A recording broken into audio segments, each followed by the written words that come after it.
ભાવનગર જો ચાહે મારો કેસ લીધો જ નહીં.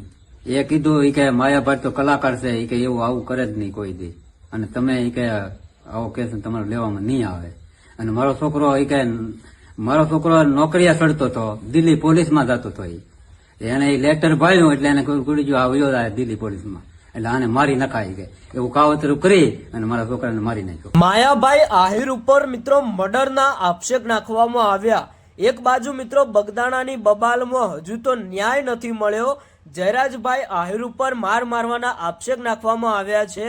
અને હવે ક્યાંક ને ક્યાંક મિત્રો આ દાદા દ્વારા એવું કહેવામાં આવી રહ્યું છે કે 12 વર્ષ પહેલા માયાભાઈ આહિર અને એમના કાકાએ સાથે મળીને મારા દીકરાની હત્યા કરી હતી. અને મને એવું પણ કહ્યું કે તમે હવે આ ફરિયાદ લઈને કોઈ પોલીસ સ્ટેશનમાં ન જતા, નહીં તો તમારી ફરિયાદ કોઈ પોલીસ લેશે પણ નહીં.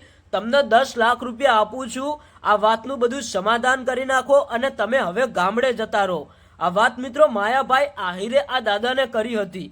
આખરે મિત્રો આજે 12 વર્ષ થઈ ગયા. આ દાદા ઘણા બધા પોલીસ સ્ટેશનમાં ગયા આ ફરિયાદ લઈને, પણ આખરે એમને ન્યાય ન મળ્યો. તો મિત્રો આજે સોશિયલ મીડિયાની અંદર વિડીયો બનાવીને બધે જાહેરમાં કહ્યું કે 12 વર્ષ પહેલા માયાભાઈ આહિરે મારા દીકરા સાથે આવું કામ કર્યું હતું. હવે મિત્રો આમાં સત્ય શું છે? કારણ કે અત્યારે હાલ ક્યાંક ને ક્યાંક મિત્રો સોશિયલ મીડિયાની અંદર માયાભાઈ આહિર અને એમના દીકરા ખૂબ જ ચર્ચામાં ચાલી રહ્યા છે. બગદાણાની બબાલમાં નવનીતભાઈ વારંવાર એવું કહે છે કે મારા ઉપર હુમલો કરાવ્યો એ માયાભાઈ આહિરના દીકરા જયરાજભાઈ આહિરે કરાવ્યો છે.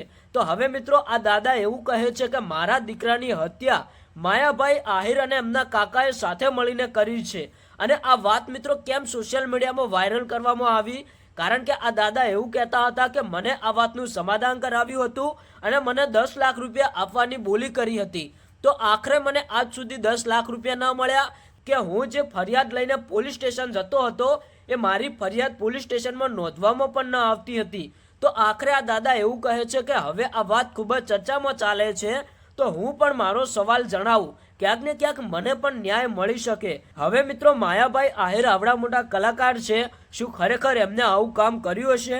એ તો મિત્રો આવનારા સમયની અંદર ખબર પડી જશે. પોલીસ આ વાતનું તપાસ પણ કરશે. તમે શું કહેશો? કોમેન્ટ કરીને જણાવતા જજો.